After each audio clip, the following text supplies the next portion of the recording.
Mobile মসজিদ জাপানের টোকিওতে আবিষ্কার করা হয়েছিল। 2020 সালে জাপানের রাজধানী টোকিওতে অলিম্পিক গেমস অনুষ্ঠিত হয়েছিল। ওই সময় অন্যদের সঙ্গে বিশ্বের অনেক মুসলমানও দেশটিতে গিয়েছিলেন।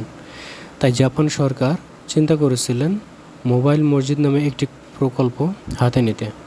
বিশ্বের অন্যতম বড় এই ক্রীড়া আসরকে সামনে রেখে এই মোবাইল মসজিদ তৈরি করেছিলেন জাপান সরকার।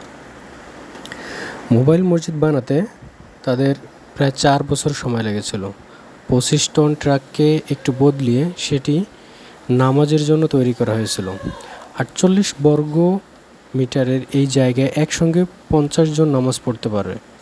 মোবাইল মসজিদের ভেতরে ওযুর জন্য পানি রয়েছে, কিবলার দিকও নির্দেশ করার জন্য কম্পাস রয়েছে।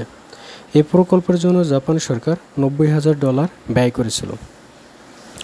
অলিম্পিকের সময় মোবাইল মসজিদ বিভিন্ন স্টেডিয়ামের সামনে রাখা হয়েছিল। মোবাইল মসজিদের এ ধারণার জনক টোকিওর বাসিন্দা ইয়াসুহারু ইনোউয়ে। এর আগে এথেন্সে 2004 সালে গ্রীষ্মকালীন অলিম্পিক্সে ফুটবাথ তৈরি করেছিলেন তিনি। এরপর 2012 সালে লন্ডন গেমসে এক অনুষ্ঠানের আয়োজন করা হয়েছিল।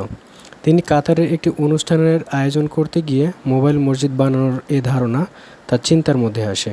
তিনি বলেন, নামাজ পড়ার আরামদায়ক পরিবেশ তৈরির মধ্য দিয়ে মুসলমানদের 2020 সালে টোকিও অলিম্পিক্সে আমন্ত্রণ জানাতে চাই। জাপানের ছোট বড় মিলিয়ে প্রায় 200টি মসজিদ রয়েছে। তবে মোবাইল মসজিদ এর মাধ্যমে যেমন অলিম্পিকের মতো এত বড় আসরে প্রচার ও প্রসারের কাজ চলেছিল, তেমনি এ ধারণা মুসলমানদের জন্য জনপ্রিয় করার চেষ্টাও করা হয়েছিল।